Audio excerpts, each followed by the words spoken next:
Janswarajya trust हे दरवर्षी ही शिवजयंती साजरी करतात. आणि मुख्य म्हणजे काही पक्षी अभिनिवेश न ठेवतात, फक्त छत्रपतींचे आचार विचार करून घेऊन जाण्यासाठी म्हणून त्यांचा हा कार्यक्रम असतो.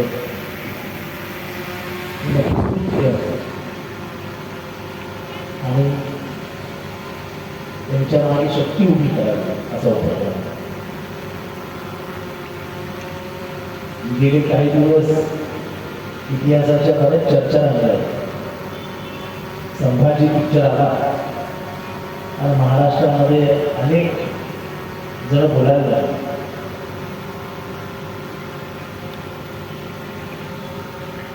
पण शिवाजी महाराजांबद्दल बोलत असतानाच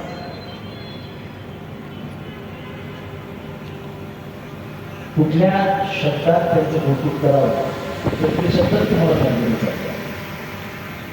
त्यांचं शौर्य, त्यांचा गरिबी कावा, त्यांचं युद्ध कौशल्य, याचा सगळ्याचा अभ्यास करता करता आयुष्य निघून. आणि मग एखादा राहुल सोलापूरकरसारखा मूर्ख माणूस येतो आणि तो सांगतो की औरंगजेबाला लाच देऊन शिवाजी महाराज म्हणजे एका वाक्याने शिवाजी महाराजांची उंची कशी कमी करायची हे राहुल सोलापूरकर शिकवतात. पूर्ण बुद्धी वापरा. आग्र्याहून सुटून रायगडाला जाईपर्यंत लागलेले दिवस त्यांनी उभं केलेलं सगळं नाट्य, त्यांनी वापरलेली बुद्धी क्षणात चक्काचूर करून आणि लाजही वाटत माहिती नाही दाखले तिथं निरोप पाठवला दाखले दाखव. पण आपल्या इथे महापुरुषांबद्दल काहीही बोलावं आणि आपण ऐकून घ्यावं अशी परिस्थिती निर्माण झाली. मला तर वाटतं की महापुरुषांबद्दल बोलल्यानंतर काही स्पेशल सरकारने केलं पाहिजे. जरा थोडंसं 2-4 दिवस तरी आहे.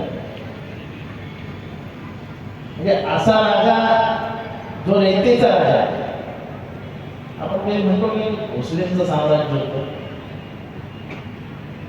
शिवाजी महाराज यांचं आडनाव भोसले होतं. सगळ्यांचे वेगवेगळ्या पद्धतीने साम्राज्य निर्माण झालं, पण कधी भोसलेंचं साम्राज्य म्हणून महाराष्ट्राला ओळख झाली या शिवाजी राजांची.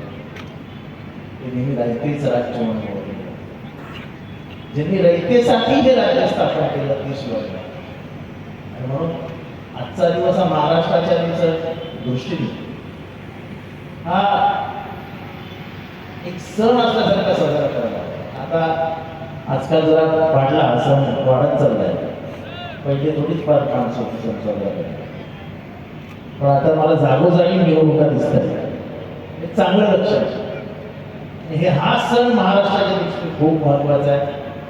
18 पगड जातींना एकत्र घेऊन जाणारा राजा होता.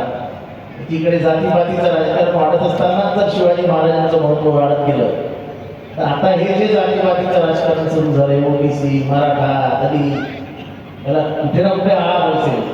आणि त्यांच्या दृष्टीने जो महाराष्ट्र होता तो आपल्या समोर येईल आणि तो यावा यासाठी राजन पाटील आणि कंपनी काम करतात.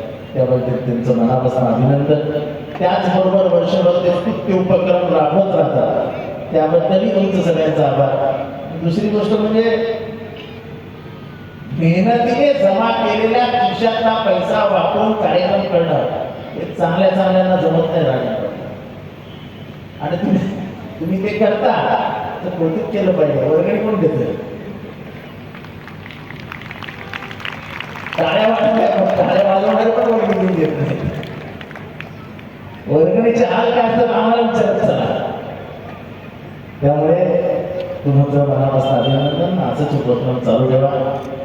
जिथे जिथे तुम्हाला माझी एक कार्यकर्ता म्हणून गरज राहिली तिथे तिथे मी तुमच्याबरोबर उभा आहे. एवढा शब्द तुम्हाला देतो. आणि परत एकदा या महाराष्ट्राच्या तमाम मराठी माणसांना या शुभ दिनाच्या शुभेच्छा देतो. आणि शिवराज्य यावं, हे रामराज्याच्या बाजूने आणि शिवराज्याच्या बाजूने हे शिवराज्य यावं म्हणजे 18 पक्कड जाती एकत्र राहतील आणि महाराष्ट्र महाराष्ट्र म्हणून ओळखलं जाईल.